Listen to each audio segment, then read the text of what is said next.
Rescue করে কে নিয়ে এসছে ইন্ডিয়াতে বাংলাদেশের প্রধানমন্ত্রীকে? ওই নরেন্দ্র মোদী তো নিয়ে এসছেন। আজকে সেই বাংলাদেশে নিয়ে এত কথা বলছেন উনি, কিছু বলার নেই। ওনার সম্পর্কে বলতে গেলে লজ্জা হয়। আমাদের দেশের প্রধানমন্ত্রীর নাম অশিক্ষিত নরেন্দ্র মোদী। শেখ হাসিনার সঙ্গে তার দেশের জনগণের বোঝাপড়া, সেই জনগণ স্থির করবেন।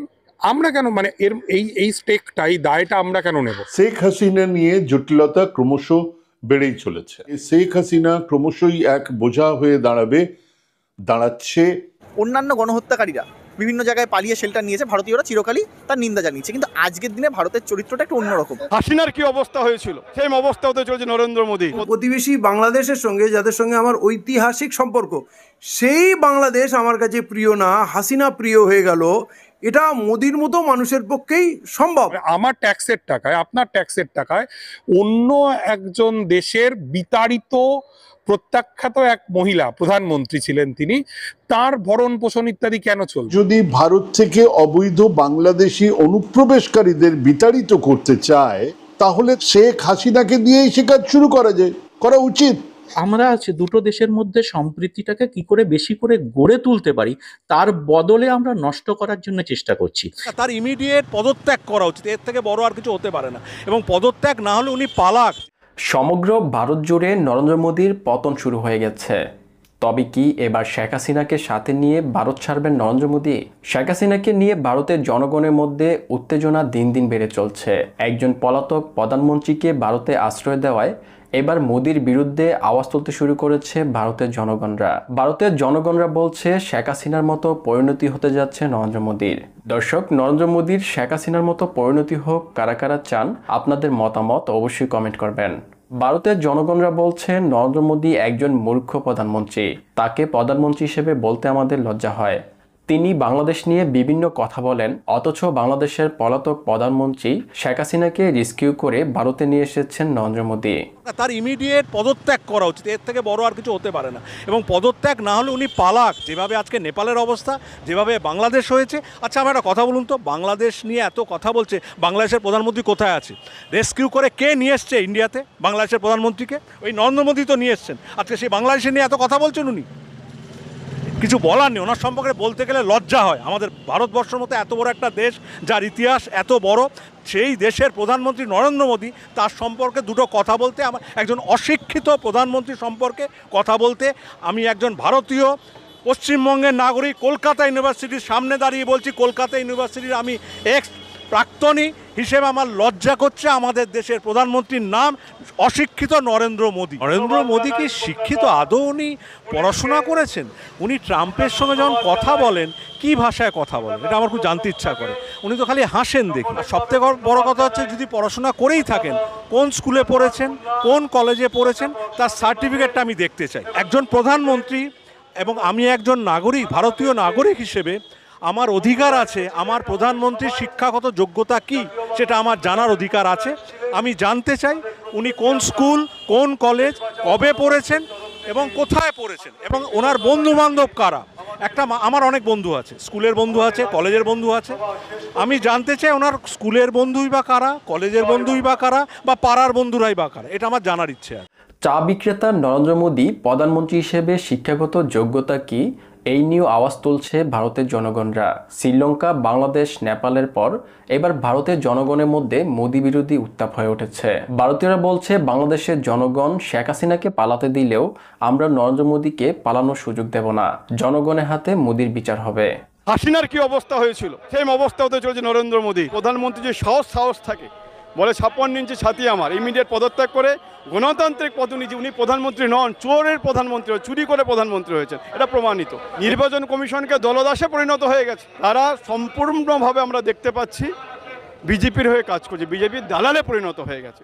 ওদেরকে ছেড়ে দেবে না, বাংলার মানুষ ওদের ছেড়ে। দেখেছেন হাসিনার কি অবস্থা হয়েছিল, সেই অবস্থা হতে চলেছে নরেন্দ্র মোদী।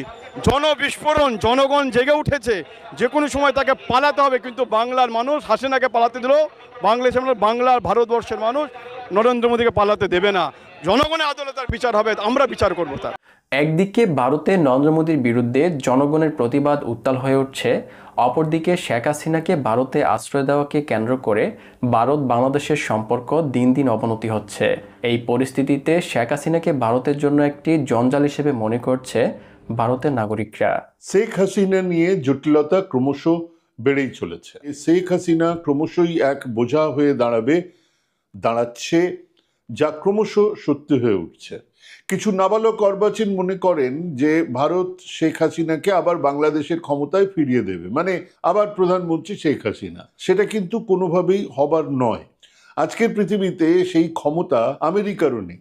বাংলাদেশ ছেড়েই দিন, আরো অনেক অনেক অনেক ছোট মালদ্বীপের ঘটনায় প্রমাণ করে দেয় যে আজকের দিনে ছোট্ট দেশের মানুষজনের ইচ্ছের বিরুদ্ধে কোনো সরকার তৈরি করা বা ভাঙা সম্ভব নয়। কাজেই হাসিনাকে নিয়ে গিয়ে আবার প্রধানমন্ত্রী করে দেওয়া অসম্ভব। আওয়ামী লীগ আবার ক্ষমতা আসবে বা আবার ক্ষমতা আসবে না, এরকম কোনো কথা বলা যায় না। কিছুদিন আগেই আওয়ামী লীগ ক্ষমতা থেকে চলে যাবে সেটাও ভাবা যেত না, আবার ফিরে আসবে এটাও ভাবা যাচ্ছে না, কিন্তু সম্ভব নয় এমন কথা বলা যায় না। কিন্তু ভারত সরকার নিয়ে আলোচনাতে আমরা আমাদের রায় দেব বই কি, উচিত অনুচিত কথা বলবো বই কি। আফটার অল আমিও তো 140 কোটি ভারতবাসীর একজন। প্রথমত শেখ হাসিনার স্ট্যাটাসটা কি এখন, ঠিক কি, তিনি কোন মর্যাদায় আমাদের দেশে আছেন, তিনি এই দেশে বসেই তার দলের রাজনৈতিক কাজ কিভাবে চালিয়ে যাচ্ছেন, তিনি এই দেশে বসেই জার্মানিতে ভার্চুয়াল মিটিংয়ে বক্তৃতা কিভাবে করছেন, বিভিন্ন সময়ে বিবৃতি দিচ্ছেন, এটা কেন, কিভাবে। আর এইখানে এসেই মোদিজি মৌন, উনি কোনো কথা বলছেন না। ওনার এক সোজা সাপটা নিয়ম আছে, একটা মোডাস অপারেন্ডি, সেটা হলো উনি যে ব্যাপারে কথা বললে পাল্টা প্রশ্ন উঠবেই, আর যে প্রশ্নের জবাব ওনার কাছে নেই সেই বিষয়ে তিনি কোনো কথাই বলেন না, বলবেনও না। এক্ষেত্রেও সেটাই করছেন। আওয়ামী লীগের নেতাকর্মীরা ভাবছে নরেন্দ্র মোদী ভারত থেকে সরাসরি আবারও শেখ হাসিনাকে বাংলাদেশের প্রধানমন্ত্রী হিসেবে ক্ষমতায় বসিয়ে দিবেন, তবে তা বাস্তবে একেবারেই অসম্ভব বলে মনে করছেন ভারতীয়রা। ভারতীয়রা বলছেন ভারত সরকার বিভিন্ন সময় অন্য দেশের অন্যায় অবিচার নিয়ে কথা বললেও বর্তমানে ভারত সরকার নিজেই একজন গণহত্যাকারী পলাতক প্রধানমন্ত্রীকে ভারতে আশ্রয় দিয়ে রেখেছেন। অন্যান্য গণহত্যাকারীরা বিভিন্ন জায়গায় পালিয়ে শেল্টার নিয়েছে, ভারতীয়রা চিরকালই তার নিন্দা জানিয়েছে। কিন্তু আজকের দিনে ভারতের চরিত্রটা একটু অন্যরকম। এখন ভারত নিজে গণহত্যাকারীদেরকে শেল্টার দিচ্ছে, এটা কিন্তু খুবই প্রবলেমেটিক। সেটা হাসিনা না অন্য কেউ সেটা দেখার দরকার নেই। মানুষটা গণহত্যা করেছে, সেটা প্রমাণিত সত্য, সেটা সকলে আমার টিভির সামনে দেখেছি।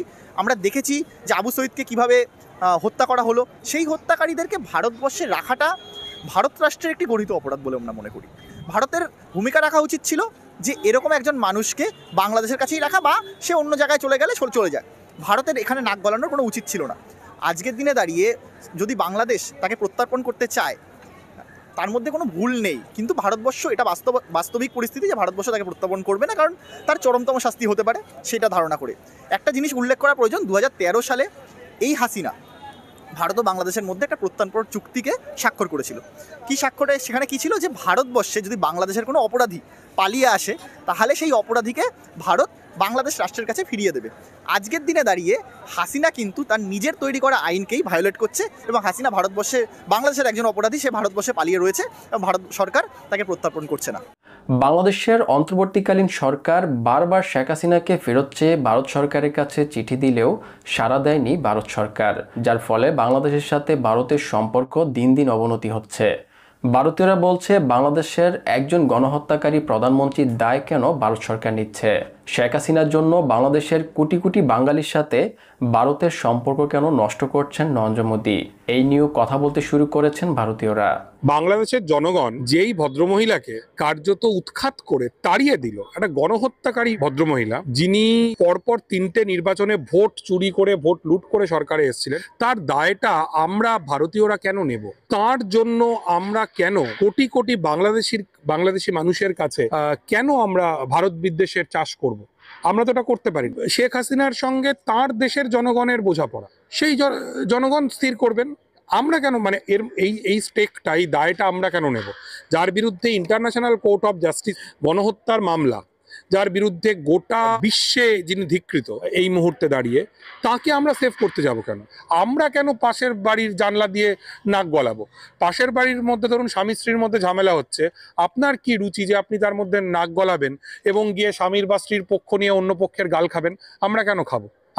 মানে আমি বুঝতে পারছি না। মানে আমার ট্যাক্সের টাকায়, আপনার ট্যাক্সের টাকায় অন্য একজন দেশের বিতাড়িত প্রত্যাখ্যাত এক মহিলা প্রধানমন্ত্রী ছিলেন তিনি, তার ভরণ পোষণ ইত্যাদি কেন চলবে? এর কারণটা কি? কিন্তু যদি আমাদের দেশের সরকার বা আমাদের রাষ্ট্র মনে করে যে শেখ হাসিনা তার পুরাতন ভৃত্য, দীর্ঘদিনের বিশ্বস্ত কর্মচারী, এবং এখন মালিকের কর্তব্য যখন ভৃত্য বিপাকে পড়েছে তখন তাকে নিরাপত্তা দেওয়ার, আমি মনে করি সেইটা আমার দেশের জন্য এটা ভালো সিদ্ধান্ত নয়। শেখ হাসিনার যা হবে বা হবে না সেটা বাংলাদেশের জনগণ বুঝবেন। এই পৃথিবীর কোনো দেশ এই ভদ্রমহিলাকে কোনো ঠাঁই দিচ্ছেন না। ওর পরিবারের মানুষ তো লন্ডনের এমপি, লন্ডনের 4 জন বাঙালি এমপির মধ্যে একজন তো এই টিউলিপ সিদ্দিকী। সেই ইউকে সরকার সে পর্যন্ত এই ভদ্রমহিলাকে আশ্রয় দিচ্ছে না। তাহলে আমাদের কি দায় পড়েছে যে শেখ হাসিনাকে আমরা এখানে আশ্রয় দেব এবং মানুষের গালমন্দের শিকার হব? বাংলাদেশের মানুষের আমাদের তো কোনো প্রয়োজন নেই। আমরা বাংলাদেশের মানুষের সঙ্গে তাদের যে সরকারই আসুক, ডান বাম মধ্যম যাই আসুক, আমরা তাদের সাথে একটা সুস্থ স্বাভাবিক সম্পর্ক নির্মাণ করব। আমি মনে করি বাংলাদেশের মানুষের সঙ্গে আমাদের যে ঐতিহাসিক বন্ধুত্ব ছিল তার ছেদ ঘটার সবচাইতে বড় কারণ হচ্ছে শেখ হাসিনার প্রতি আমাদের পক্ষপাত। যদি আমরা এই পক্ষপাত না করি তাহলে বাংলাদেশ এবং ভারতের মানুষের সঙ্গে মানুষের, রাষ্ট্রের সঙ্গে রাষ্ট্রের সম্পর্ক অনেক স্মুথ। ভারতীয়রা বলছে বাংলাদেশের সাথে ভারতের সম্পর্ক নষ্টের অন্যতম কারণ শেখ হাসিনার প্রতি ভারত সরকারের পক্ষপাত আচরণ। যদি শেখ হাসিনা এবং বাংলাদেশ ইস্যুতে ভারত সরকার নিরপেক্ষ ভূমিকা পালন করে তাহলে বাংলাদেশের সাথে ভারতের সম্পর্ক স্বাভাবিক হবে। তবে ভারতীয়রা বলছে নরেন্দ্র মোদীর কাছে প্রতিবেশী দেশ বাংলাদেশ প্রিয় না, কিন্তু শেখ হাসিনা প্রিয়, আর এটা একমাত্র নরেন্দ্র মোদীর দ্বারাই সম্ভব। এবং প্রতিবেশী বাংলাদেশের সঙ্গে যাদের সঙ্গে আমার ঐতিহাসিক সম্পর্ক, সেই বাংলাদেশ আমার কাছে প্রিয় না, হাসিনা প্রিয় হয়ে গেল, এটা মোদির মতো মানুষের পক্ষেই সম্ভব। এটা যদি ভারত সরকারের ডিসিশন হতো, ভারতের স্বার্থ যদি নজরে রেখে করতো, তাহলে ওটা বাংলাদেশের আভ্যন্তরীণ ব্যাপার যে ওরা হাসিনাকে রাখবে না তাড়িয়ে দেবে।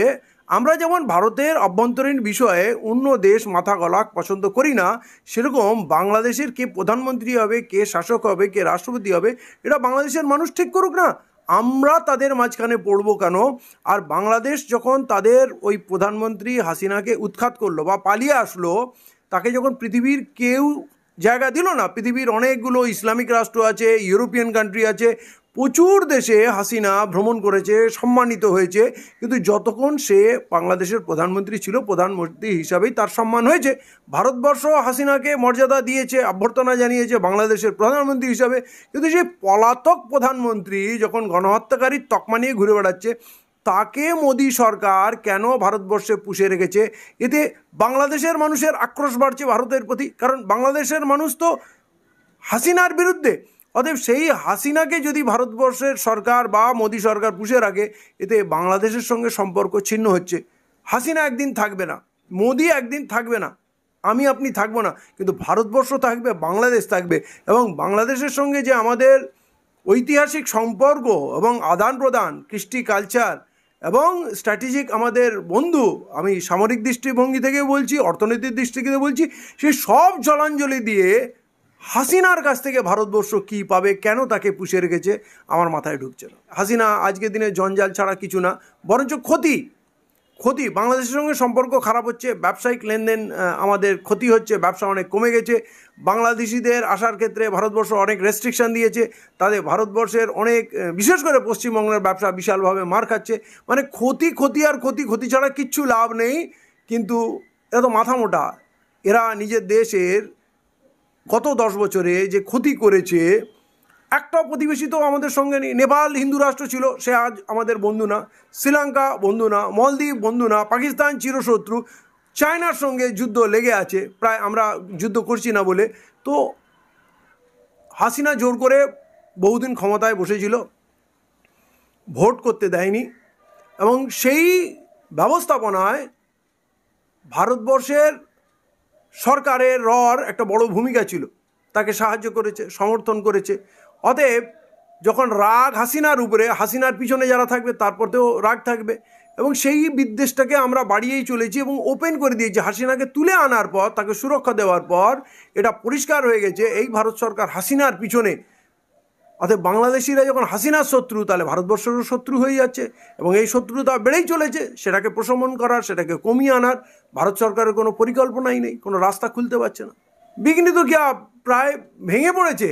আজকে ভারতবর্ষের সঙ্গে না কূটনৈতিক সম্পর্ক, না ব্যবসায়িক সম্পর্ক, না রাজনৈতিক অবস্থা, না মিলিটারি স্ট্র্যাটেজিক কোনো আন্ডারস্ট্যান্ডিং, কিছু নেই, সবটা বিপক্ষে যাচ্ছে। যেই পাকিস্তানের নাম শুনলে বাংলাদেশিরা গাল দিত, শত্রু মনে করতো, কারণ ওরা গণহত্যা করেছিল, এটা তো ঐতিহাসিক শত্রু। সেই পাকিস্তান এখন বন্ধু মনে হচ্ছে। আপনি বুঝতে পারছেন, ভারতের প্রতি বিতৃষ্ণায়, ক্ষোভে, এই প্রতিক্রিয়ায় কিন্তু তারা বিকল্প হিসেবে পাকিস্তানকে। ভারতের সাথে বাংলাদেশের সম্পর্ক অবনতির পর পাকিস্তান, নেপাল এবং প্রতিবেশী দেশগুলোর সাথে বাংলাদেশ সম্পর্ক বৃদ্ধি করছে। ভারতীয়রা দাবি করছে 2024 সালের 5 আগস্টের পর শেখ হাসিনাকে ভারতে আশ্রয় দেওয়ার পর থেকে নরেন্দ্র মোদী ভারত বাংলাদেশের সম্পর্ক স্বাভাবিক করার বদলে দুই দেশের সম্পর্ক ক্রমেই নষ্ট করছেন, আর এতে ব্যবহার করছেন ভারতের বিজেপি সমর্থিত গদি মিডিয়াকে। আমরা দুটো দেশের মধ্যে সম্প্রীতিটাকে কি করে বেশি করে গড়ে তুলতে পারি তার বদলে আমরা নষ্ট করার জন্য চেষ্টা করছি খুব স্বল্প লোক, কিন্তু যেহেতু ভারতীয় গণমাধ্যমের একাংশ এটার সঙ্গে যুক্ত হয়ে পড়েছে, সেই জন্য একটু আতঙ্কর পরিস্থিতি আমার মনে হয়, আমার নিজের একটু ভয় লাগে। বাংলাদেশে একটা ক্রান্তিকাল চলছে, বাংলাদেশে একটা গণ অভ্যুত্থান হয়েছে, একটা সরকার সেখান থেকে সেটা পড়ে গেছে, তার প্রধান পালিয়ে চলে গেছে, তিনি আমাদের দেশে রাজনৈতিক আশ্রয় নিয়েছেন। আমরা সেই যে পরিস্থিতিটাকে বুঝতে হবে, সেখানে দুটো রাজনৈতিক দলের মধ্যে লড়াই আছে, সেই রাজনৈতিক দলের মধ্যে হিন্দু আছে, মুসলমান আছে, এবং আমরা জানি বাংলাদেশের হিন্দু সম্প্রদায়েরা মূলত কিন্তু আওয়ামী লীগের সমর্থক, মূলত মানে প্রায় 99% হিন্দুই আওয়ামী লীগের সমর্থক। ট্রাম্প যখন জিতলেন তখন ইউনিস নাকি ফ্রান্সে পালিয়ে গেছেন বলে ফেক খবর আমাদের এখানে একটি খুব নামী মিডিয়া তারা চালিয়ে গেছে ঘন্টার পর ঘন্টা, তার জন্য তারা ক্ষমা প্রকাশ পর্যন্ত করেনি যে না এটা পরে ভুল। ফেক খবরের কিন্তু ছড়াছড়ি, এবং সেই ফেক খবরগুলো যাচাই না করে আমাদের এখানে সেটা কিন্তু প্রচার করা হচ্ছে, এবং তার সেই প্রচারের ফলে মানুষের মনে উত্তেজনা তৈরি হচ্ছে। বাংলাদেশে শেখ হাসিনা পতনের পর থেকে লাগাতার মিথ্যা নিউজ করে আসছিল ভারতের বিজেপি সমর্থিত কিছু গদি মিডিয়ার এই অপেশাদার আচরণে নীরব থেকে উৎসাহ দিয়েছেন ভারত সরকার, আর এবার নিজ দেশের জনগণের তোপের মুখে পড়েছেন নরেন্দ্র মোদী। ভারতের নাগরিকরা বলছে বর্তমানে নরেন্দ্র মোদী প্রতি রাতে 3 থেকে 4টা ঘুমের ওষুধ খেয়েও ঘুমাতে পারছেন না, যে কোনো সময় নরেন্দ্র মোদীর ক্ষমতা চলে যেতে পারে। দিনে 4-5টা ঘুমের ওষুধ খাচ্ছে, কিন্তু ঘুম আসছে না। ওকে এবারে দেশ ছেড়ে পালাতেই হবে। যেমন ওই শিষ্যরা পালিয়েছে, টাকাটা বান্ডিল টাকা নিয়ে, গাঁটি টাকা নিয়ে ওকেও পালাতে হবে। পালাবার প্রস্তুতি তৈরি হয়ে গেছে। মোদির মিডিয়া, গদি মিডিয়া সেটা দেখাতে চাইছে না, কোনোভাবেই দেখাতে চাইছে না। গদি মিডিয়ার স্বার্থ আছে, গদি মিডিয়া টাকা পাচ্ছে, বিশাল টাকা পাচ্ছে, একটা অ্যাডের টাকা পাচ্ছে, কোটি টাকা, তারপরে আলাদা করে আন্ডারগ্রাউন্ড টেবিলের তলা থেকে আরো টাকা পাচ্ছে। গদি মিডিয়া তো অনেক কিছু বলতে পারে। গদি মিডিয়া আমাদের বাঙালিদের বাংলাদেশি বলে পাঠিয়ে দিচ্ছে, ওপারে পাঠিয়ে দেখা যাচ্ছে আবার তারা বাংলাদেশ না ভারতের নাগরিক, তার ডকুমেন্ট দেখাচ্ছে, তাও বলছে না চলে যাওয়া পারে, তারপরে আবার সরকারি উদ্যোগে আবার ফিরত আসছে। এদিকে ভারতে কলকাতা রাজ্যে বাংলা ভাষাভাষী স্থানীয় ভারতীয় নাগরিকদের বাংলাদেশি বলে বাংলাদেশে পাঠানোর চেষ্টা করছেন মোদী সরকার। এতে প্রতিবাদে উত্তাল হয়ে উঠেছে স্থানীয় ভারতীয় নাগরিকরা। ভারতীয়রা বলছে নরেন্দ্র মোদী যদি সত্যি অবৈধ অনুপ্রবেশকারীদের ভারত থেকে বিতাড়িত করতে চায়, তাহলে সবার আগে শেখ হাসিনাকে দিয়ে শুরু করতে হবে। দরিদ্র বাংলাভাষী ভারতীয়দের বিভিন্ন রাজ্য থেকে জোর করে ধরে এনে বাংলাদেশ সীমান্তবর্তী নোম্যান্স ল্যান্ডে ছেড়ে দিয়ে আসা হচ্ছে। কেন্দ্রীয় সরকার যদি ভারত থেকে অবৈধ বাংলাদেশি অনুপ্রবেশকারীদের বিতাড়িত করতে চায়, তাহলে শেখ হাসিনাকে দিয়েই সে কাজ শুরু করা উচিত। এত পুলিশ লাগিয়ে, খোঁচড় লাগিয়ে, অশিক্ষিতের মতন কথাবার্তা বলে, ভাষা আর খাবার দেখে বাংলাদেশি খুঁজে বার করার যে কাজটা, সেটা চিহ্নিত এক বাংলাদেশিকে দিয়েই শুরু হোক না কেন। আবার এমনও তো নয় যে উনি আমাদের রাষ্ট্রীয় অতিথি, না, তেমন কোনো ঘোষণা করা হয়নি। সরকার বলেনি যে শেখ হাসিনাকে ভারত আশ্রয় দিচ্ছে এবং তিনি এই ভূখণ্ডে বসেই রাজনীতি চালিয়ে যাবে, না, এরকমটা বলতেই পারে, লুকোনোর কি আছে। প্রতিবেশী সরকার বলছে যে তাদের প্রাক্তন প্রধানমন্ত্রী একজন অভিযুক্ত, তার নামে মামলা রুজু হয়েছে, দুর্নীতি, খুন, সব ধরনের মামলা, তিনি বসে আছেন ভারতে, এখানে বসে তার দল চালাচ্ছেন, তাকে ফেরত দিন। সরকার চুপ। কিন্তু কেন?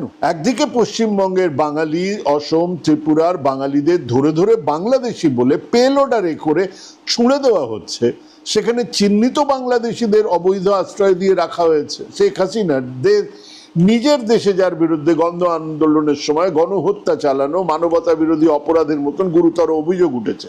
অভিযোগ সত্যি মিথ্যে আমাদের জানার দরকার নেই, সে তো সেই দেশের ব্যাপার। তো হয় বলা হোক না আমরা তাদের পলিটিক্যাল অ্যাসাইলাম দিয়েছি, তাদেরকে রাজনৈতিক এখানে আশ্রয় দেওয়া হয়েছে, আর না হলে বলা হোক যে না ঠিক আছে তাদেরকে পাঠানো হবে, কোনো একটা কাজ হোক। বাংলাদেশি বলে বাংলাদেশ নয়, পশ্চিমবঙ্গের মানুষকে বাংলাদেশে পাঠানো হবে, আর বাংলাদেশের মানুষ এখানে বসে ভাত খাবে, কি ধরনের বিচার? তিনি আমাদের দেশে বসে থাকলে আমাদের দেশের কোন স্বার্থ সিদ্ধি হবে, কোন লাভটা হবে? একজন নিজের দেশের নাগরিক হয়েও শুধুমাত্র বাঙালি হওয়ার অপরাধে দেশ ছাড়া হয়, অন্যজন ভিন দেশের নাগরিক হয়ে গুরুতর অভিযোগে অভিযুক্ত হওয়া সত্ত্বেও এই দেশে আশ্রয় পায়। এই চরম বৈপরীত্য একটাই প্রশ্ন তুলে দেয়, আসলে হচ্ছেটা কি? এই ঘটনাগুলো কি বিচ্ছিন্ন, নাকি এর পেছনে লুকিয়ে আছে এক গভীর রাজনৈতিক চক্রান্ত এবং বাংলা ও বাঙালির বিরুদ্ধে একটা সুচিন্তিত দ্বৈত নীতি, একটা ডাবল স্ট্যান্ডার্ড? 2024 সালে বাংলাদেশের ছাত্র জনতার আন্দোলনে শেখ হাসিনার পতনের পর দেশ থেকে পালিয়ে ভারতে আশ্রয় নেন শেখ হাসিনা, আর এখন সেই ভারতের জনগণও তাদের সরকারের বিরুদ্ধে আন্দোলন গড়ে তুলছে। দর্শক, নরেন্দ্র মোদীর শেখ হাসিনার মতো পরিণতি হোক কারা কারা চান, আপনাদের মতামত অবশ্যই কমেন্ট করবেন।